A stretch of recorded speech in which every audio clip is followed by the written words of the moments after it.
तो आइए आज हम लोग इस वीडियो के माध्यम से जानेंगे कि इंडियन हिस्ट्री में नोटों पे छपने वाली तस्वीरों का क्या इतिहास रहा है। वैसे तो अलग अलग देश की अलग अलग करेंसी और उस पर अलग अलग तस्वीरें छपती हैं। आज हम लोग बात करेंगे कि हमारे इंडियन रुपीज़ पे जो गांधी जी की तस्वीर छपती है, क्या ये शुरू से ही गांधी जी की तस्वीर छपती थी या इसके पहले किसी और की छपती थी।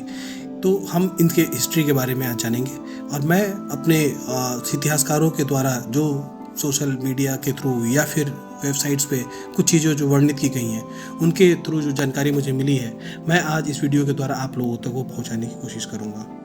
ऐसा माना जाता है कि रिजर्व बैंक ऑफ इंडिया के नोट छापने से पहले भी इंडिया में अलग अलग मुद्राएं चलती थी। जैसे कि कुछ स्टेट्स थे जिनकी अपनी मुद्राएं थी।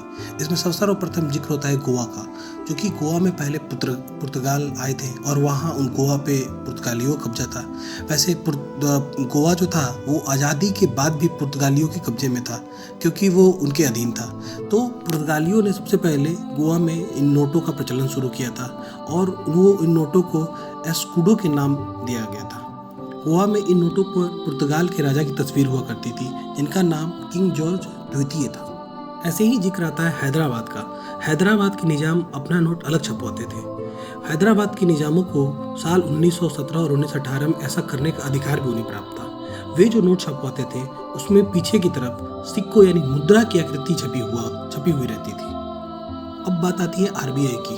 आरबीआई ने सबसे पहले 1938 में 5 रुपए का नोट जारी किया था जिस पर किंग जॉर्ज 6 की फोटो छपी हुई थी। इसके बाद 1938 में 10 रुपए के नोट, मार्च 1938 में 100 रुपए के और तब के ज़माने में भी आरबीआई ने 1000 के नोट भी जारी किए थे जो कि जून 1938 में जारी किया गया था। इन नोटों पर जेम्स टेलर का हस्ताक्षर के फोटो छपे हुए रहते थे।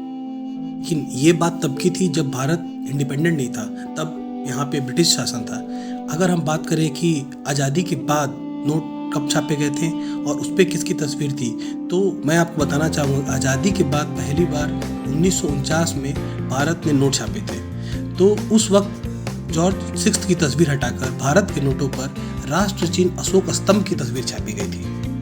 वैसे तो रिजर्व बैंक 1934 से ही कार्यरत था, लेकिन भारत को पूर्ण स्वामित्व तो उस पर 1949 में राष्ट्रीयकरण के बाद ही मिली थी। इसमें सर जेम्स ब्रैड टेलर का बहुत बड़ा योगदान था। जैसा कि मैंने बताया कि पहले उनके ही हस्ताक्षर हुआ करते थे नोट पे। वो भारत आरबीआई के दूसरे गवर्नर भी हुआ करते थे।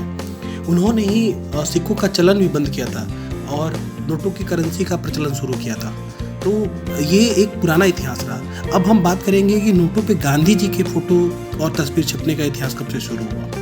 आरबीआई के मुताबिक सबसे पहले गांधी जी की तस्वीर उनके शताब्दी वर्ष यानी 1969 में छापी गई थी, जो कि सबसे पहले जो नोट पे उनकी तस्वीर छपी थी वो 1 रुपये का नोट था।